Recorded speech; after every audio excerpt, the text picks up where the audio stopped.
There was definitely two things to touch on. The first thing is personal development. I mean, I've read over 300 books easily at this point. And I realized that I had to read the books because I needed more information. I needed more people supporting me, that dead or alive. And so what I mean by that is like the authors that write these books are literally giving you information across their entire lifetime. And they're saying, this is where I messed up. Here's some advantages you need to take. And these are the things I'm doing to win. And if you keep reading these books, you subconsciously start absorbing this information to the point where I'll say certain things and I'm like, whoa, I don't really remember that at all. But like it's subconsciously in me because I've read so much. So I understand routines. I understand like this energy that I have currently right now. It's like I wasn't this energetic probably 5 years ago, but because I've read so much, I have that kind of that ethos and that energy coming towards you that you can kind of feel my emotions. You can feel my energy. And that's all personal development. That's reading books, knowing your craft, studying your craft. And a lot of people are just trying to show up and just be like, oh, I'm here, instead of being like, I study this craft and I live this craft and I want to give you value. So I think the biggest thing is just reading books and listening to videos, listening to like the Salesman podcast right now. I listen to it because I know I need that value, because I know that the tips I'm getting in my head will eventually subconsciously come out and I'll be able to excel in what I'm doing. The second part is the content. Most people are watching as sales professionals, so mostly B2B, B2C, you're probably going to be on LinkedIn and Twitter. So like that's where you need to build your audience, because that's where the majority of influencers are in our space. That's where they're at. So if you can create attention there, they're going to realize who you are. And that's kind of what happened with me. Keenan literally found me. He wrote a blog post about me. My CMO came over and was like, hey, look, you're in this blog. And I was like, wait, what? I was like, what's going on? I didn't ask him to put me in the blog. It's just because I was creating attention in those spaces and I knew that's where the people were at. So if you're trying to build something different, like maybe you're trying to be a photographer or you're trying to do something outside of sales and you have a different passion with freelance, or you're just trying to do some artist stuff, then you're probably going to go to Instagram. You're probably going to go to Facebook. You might go to Pinterest.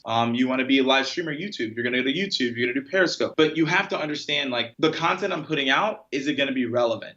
Like it's like me going to a basketball game and I start talking about fantasy football and Terrell Owens, Cam Newton, and all this stuff, like legends of the game in NFL. They're going to be like, you're at an NBA game. Like, why are you talking about this? So it's the same thing. Like, I'm not going to post certain stuff on LinkedIn because that's not the audience I'm talking to. So you have to understand, like, where's your content going, right? Yes. So blog posts, you want to find the top 50 blog posts in sales and you want to reach out to them. And one of those people are going to say yes to put you on. And once you put yourself on, you leverage that and you keep going. Same thing with videos. It's like, hey, look, I'm doing videos and be on this podcast because I know I've been giving out value. You get on one of those and that's how you leverage it. So it's all understanding, like, what's my idea? What's my content? Who are the top 50 players in that space, top 50 podcast blogs? I need to figure out what kind of content they're doing so I can give relevant content, but also be myself in it and not be a carbon copy, because that can get you in trouble as well.